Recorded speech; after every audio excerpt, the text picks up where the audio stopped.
Sa isang episode ng Fast Talk with Boy Abunda, ang kapamilya actress na si Catherine Bernardo ay nagpakita ng lakas at kagandahan ng kanyang puso habang nagbabahagi ng kanyang mga saloobin tungkol sa pag-ibig at sa kanyang karanasan. Malinaw na nakahanda na siyang muling magmahal at malakas ang kanyang paniniwala na ang pag-ibig ay isang regalo na maaaring matagpuan saan man.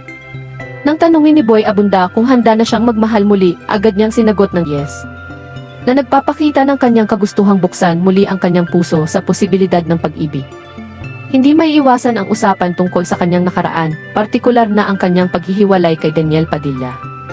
Nang tanungin ni Boy tungkol sa kanyang mga natutunan sa kanilang 11 taong relasyon, sinabi ni Catherine na nagkaroon siya ng malaking pag-unlad sa kanyang pagkatao.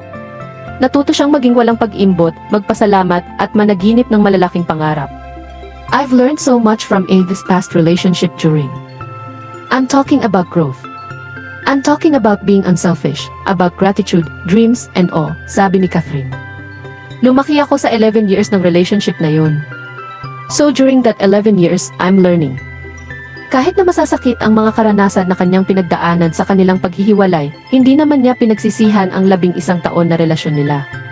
Naunawaan niya na ang lahat ng mga karanasan, maging ang mga masakit, ay bahagi ng paglaki at pag-unlad ng isang tao.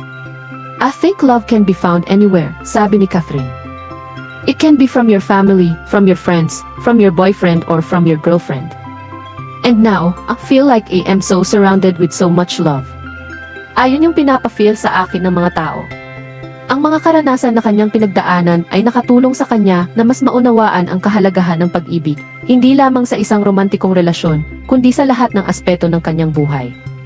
Napagtanto niya na ang pag-ibig ay maaaring matagpuan sa kanyang pamilya, sa kanyang mga kaibigan, at sa mga taong nagmamahal sa kanya. Nang tanungin ni Boy kung ano ang kanyang natuklasan tungkol sa kanyang sarili pagkatapos ng kanilang paghihiwalay, sinabi ni Catherine, I think it's safe to say na I'm pretty strong. Didn't expect myself.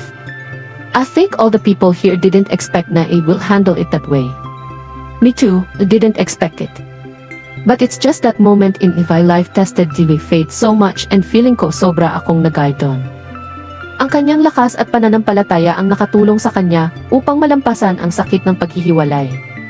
Sa huli, natuklasan niya ang kanyang tunay na lakas at ang kanyang kakayahang magmahal at matuto mula sa kanyang mga karanasan. Sa kanyang pagtatapos na salita, ipinahayag ni Catherine ang kanyang kagustuhang tulungan ang kanyang nakababatang sarili na tanggapin ang lahat ng emosyon at karanasan sa buhay. Kung ano yung nakikita niyo sa akin ngayon, ang laking part ng 11 years na yon, sabi niya.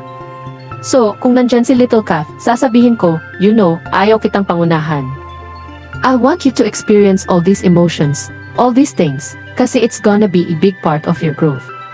Sa kanyang kwento, ipinakita ni Catherine ang kanyang kagandahang loob, lakas ng loob, at kanyang kagustuhang magmahal at matuto mula sa kanyang mga karanasan. Handa na siya para sa bagong kabanata sa kanyang buhay, at handa na siyang harapin ang mga hamon at pagkakataon na dala ng pag-ibig.